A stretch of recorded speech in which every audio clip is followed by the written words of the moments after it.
So Rick, do you want to weigh in?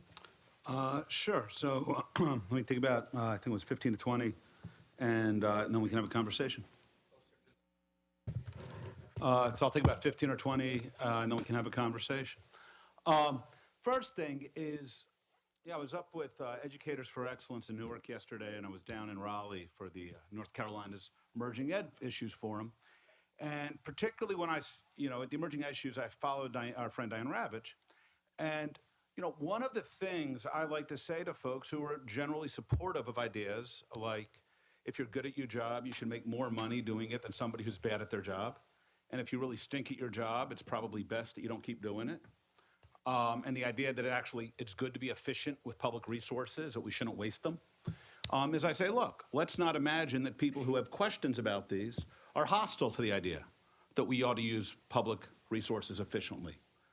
Let's not imagine that people who have questions about particular pay or evaluation schemes are opposed to the idea that it's okay to reward people who are excellent at the work they do on behalf of kids. What I would say to you guys today, and I'd say to Joanne, is I think I think it's enormously destructive to any kind of reasonable critique of philanthropy or reasonable thinking on democracy to imagine that our friends at Broad and Joyce and Gates and Dell are part of some nefarious conspiracy of thousands of people who think in lockstep and march in lockstep and have some insidious agenda. Because I got to tell you, if I had, $500 million or $1 billion, there's a whole hell of a lot of ways I would have more fun with it rather than trying to undermine the pillars of American democracy. And knowing some of these folks who have chosen to give away their money rather than leave it to their kids or spend it on themselves, and knowing lots of the committed people who work at these foundations, whether or not I agree with them or think they're sometimes too full of themselves or think sometimes they don't know what the heck they're talking about, I guarantee I have not yet met any who took these jobs because they thought it was a good way to wreak havoc and harm on somebody else's kids. So first, I just think it would be enormously useful for all of us to get into this conversation by stipulating that people who we happen to disagree with might honestly see things differently than we do, might honestly think they are trying to do good as they understand it, and the fact that we happen to disagree on tactics or strategies or definitions of democracy doesn't mean that we ought, therefore, regard them as evil. So for a couple things, for instance, I just heard a couple of definitions of democracy in the way Joanne was sketching it out that it seemed to me just to point some of the ways we get tangled up on this. So, for instance, at one point, Joanne was pointing out that in school boards or state legislatures, some of the folks who are part of this reform coalition, which, I know many of my friends in this room get upset when critics of policies that the AFT supports suggest there is some lockstep evil tyranny which consists of the high command of the NEA and AFT sitting down to decide how they can extract the dollars from vulnerable kids.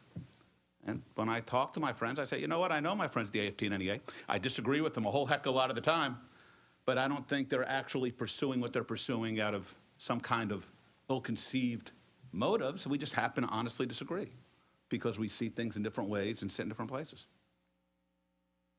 But Joanne talked about folks who are part, who believe in things like charter schooling or using value-added scores as a component of teacher evaluation, getting involved in school board or legislative elections. And actually not through their foundation arms, because they're not allowed to make contributions to political campaigns, but just as a part of a general zeitgeist. Well, I got to tell you, my understanding as a PhD in political science from Harvard is that actually is entirely respectful of democracy. When your idea of pursuing change is you're trying to win majorities on school boards and legislatures, I think of that as completely conventional democratic practice, personally. Joanne also mentioned that parent revolution is anti-democratic because the idea is that a majority of current parents at a school are going to dictate policy. Well, somebody needs to explain to me how that's different from site-based management policies. How is that different from PTA and teacher advisory councils, where the group of teachers or parents who happen to use or be employed at a school are given privileged voice as far as how that school is going to operate?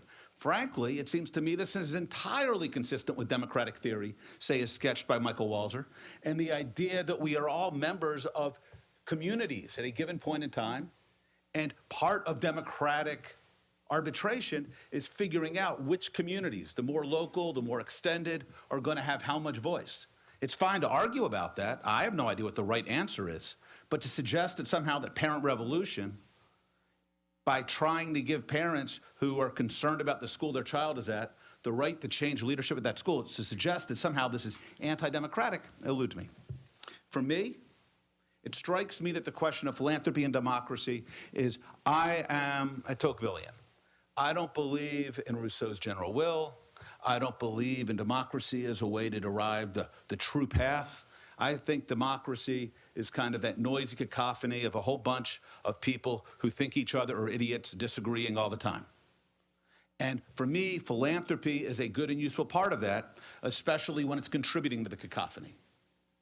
And when Joanne points out that there are 67 foundations with $1 billion or more today, which is many more than there once were, I think that's a terrific thing. And I got to tell you, some of these large foundations, Jeannie Oakes at the Ford Foundation, does not agree with Vicki Phillips at Gates about strategy and dynamics. And I think that's a good thing. And the more we actually have foundations that are embracing different theories of action and different first principles, the happier I am. And I think one piece of this is it's useful to actually have some sense of these foundations, which we tend sometimes to lump together casually, and what they actually stand for. Joanne mentioned vouchers. The Walton Family Foundation is, Dan, you can correct me, I think they're officially probably supportive of vouchers, but most of the foundations that were named are hostile to vouchers. The folks at Broad, at Joyce, at Gates, they get varying degree of hives when you talk about vouchers, because they're a bunch of, do-good, bleeding heart lefties. God bless them. They're friends of mine, but they're not for vouchers. And that's not right or wrong. That's just kind of, there are honest disagreements among people about how you do these things. All right. Second point is, let's make sure we understand the context. We spend about $600 billion a year on K-12 in the U.S. All of these foundations combined, all K-12 philanthropy giving combined, is probably about $2.5 or $3 billion. So we're talking about a fraction of a penny. If we were talking about giving that added up to 40 or 50% of total K-12 expenditures, I agree the context would be different, and my concerns about Tocquevillian cacophony would be different. But we are talking about fractions of a penny. Third, what we're talking about is something that's entirely consistent with the American educational tradition.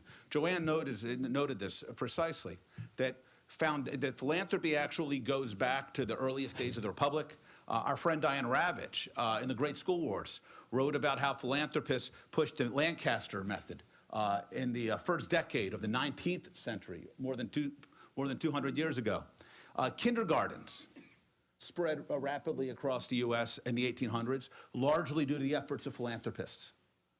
That sounds like touching public policy to me. The Perry Preschool in Ypsilanti, which we've all been talking about so much of late, the entire project was the handiwork of philanthropists. Grace Dodge founded the New York College for Training of Teachers. Her dad was a rich merchant. That is what we now know today as Teachers College at Columbia University.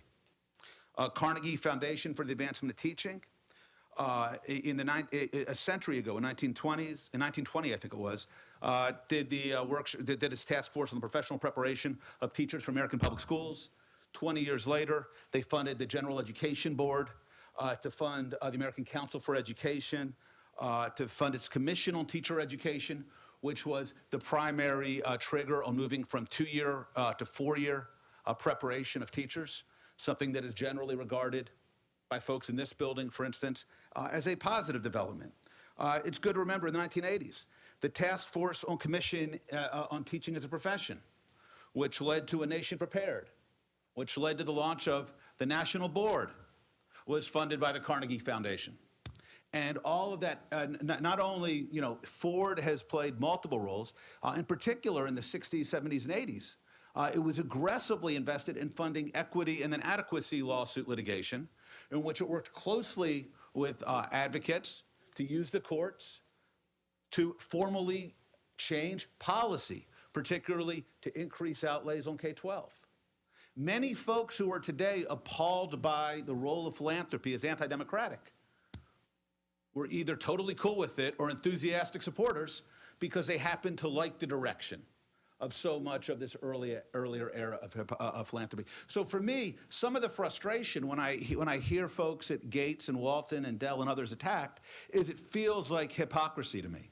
It feels like if they were pushing for something different, the people who were vilifying them would be giving them a pass or saying nice things. But because they happen to disagree with what they're pushing, they announce it as somehow less legitimate. And finally, on this just context point, let me make a couple others and I'll subside. When we talk about this Tocquevillian cacophony, let's keep in mind that for somebody like me, when I look at it, I often think of the dynamics of K-12 policy and politics as something like sugar subsidies. That there are people who have a very intense voting and organizational interest, mostly people, the 6 million adults who are employed in the field of K-12. And there's lots of other folks who have an interest, but it is much less immediate, much more attenuated, much less likely to prompt organization.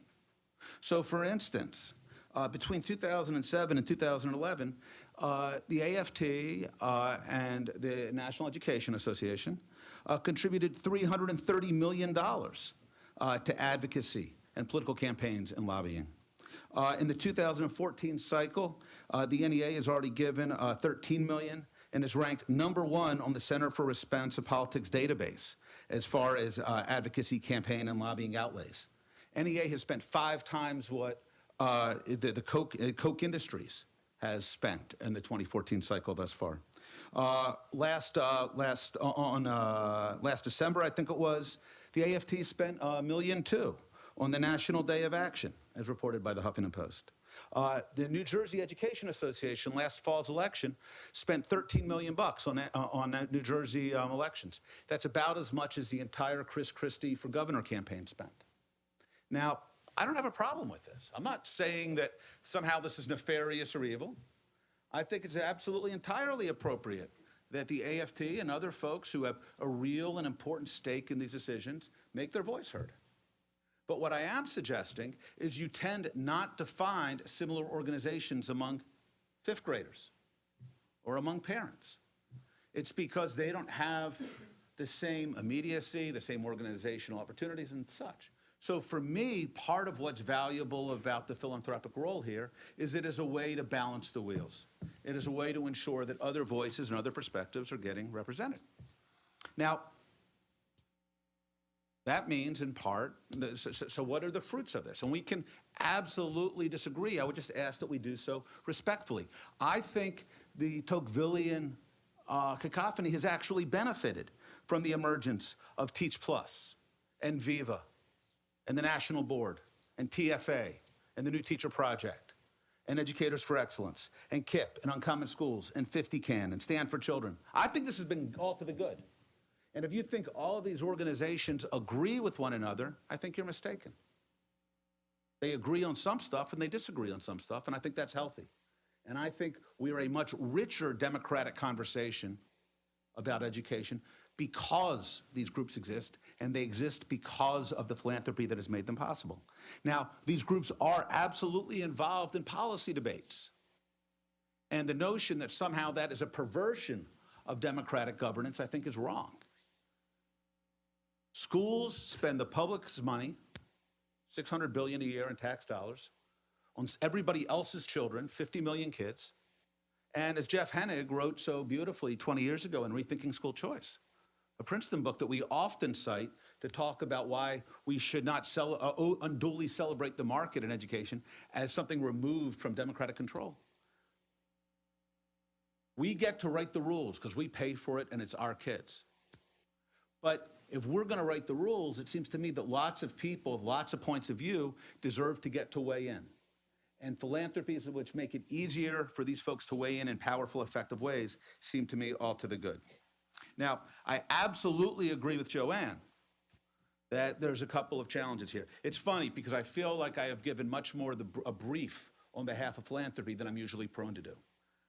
That's partly because Joanne, I think, did a powerful and compelling job of making some of the criticisms that I make myself sometimes.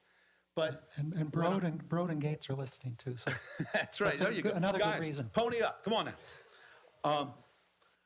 But so I think these criticisms, I think several of the criticisms Joanne launched are warranted, but I do worry that they can become caricatures, that we can caricature the people that we are talking about. And in other events and other milieus, I make the same point about some of my friends who, folks in this room know I am highly critical of the AFT and the NEA frequently. I think appropriately. But I try to do so without ever moving into questioning of motives or kind of broad brush dismissals, because I think criticism and disagreement doesn't necessarily need to lend itself to disrespect or admonition. But so let me just echo a couple points that Joanne made and then close with a couple of thoughts.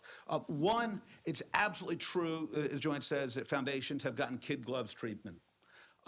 In Best of Intentions a decade ago, I pointed out that if you code newspaper coverage, for instance, you find little or no serious scrutiny. Happily, I think this has actually gotten better in the last 5 years. I keep meaning to rerun the analysis. My impression is that it's gotten better. And again, Joanne's right about some of the dynamics here. One, I think people who give money away rather than spend it on boats or give it to their kids do it out of good intentions. And I think most of us are admirably inclined to kind of recognize that. So we don't want to criticize somebody who's doing something good. But when their idea of doing something good is giving to people who are going to enter in public debate on behalf of certain points of view, they have made themselves legitimate grounds for criticism. Second, Joanne's absolutely right. Philanthropy are royalty in the worlds that we're talking about. Any of you who've dealt with them know all the old stale jokes about how they never have to buy another meal, or ever have to hear any more criticism. And there's more than a little truth to this. And in particular, while foundations tend to say they welcome feedback and constructive criticism, and actually the higher levels really do mean it in my experience, a lot of the people that we interact at foundations are not the people who are sitting in the captain's chair and getting to make the calls. A lot of the people we interact with are grant officers, well-meaning 20 and 30-somes who are trying to do their job and don't want to embarrass their bosses. And they, just like anybody else, can often feel constrained. So I will talk to somebody who's in a junior role at a foundation and talk to them, and I will get, at best, disinterest or an unpleasant look when I'm giving criticism. I will have that same conversation with somebody at a senior level at the foundation a month later, and they will be much more forthcoming and responsive. And I don't think it's because the foundations are unwilling to listen, but I do think it's because all large organizations start to get into certain kind of notions of what's appropriate and okay for junior people to say or do, and what's not. And then third, as Joanne mentioned, there is this question that Shanker, as Rick pointed out, talked about years ago, this question of potentially truncating the conversation. I don't think foundations are aggressively seeking to truncate any differently than they used to. I think anybody in any project always tends to want people who are seemingly sympathetic to evaluate it. I am much more concerned about preemptive self-censorship by folks who are doing work, by researchers who do work, going out of their way not to say unnecessarily inflammatory or critical things. Because why would you go ahead and court trouble? Even if you're not worried about getting blacklisted by a foundation, if there are school districts out there looking for consulting partners or evaluators, and they're a little bit leery of people who are hot or radioactive, they've got 20 researchers they can turn to. If they've seen you as somebody who's potentially a little suspect, they can just go to the next name on the list. So it's not so much that foundations are doing anything untoward, but I do think we need to think about how do we actually make sure that that scholars and thinkers and think tanks feel comfortable to speak up and say their piece. Two final thoughts. One, because I primarily see the contribution of philanthropy to the educational space as increasing.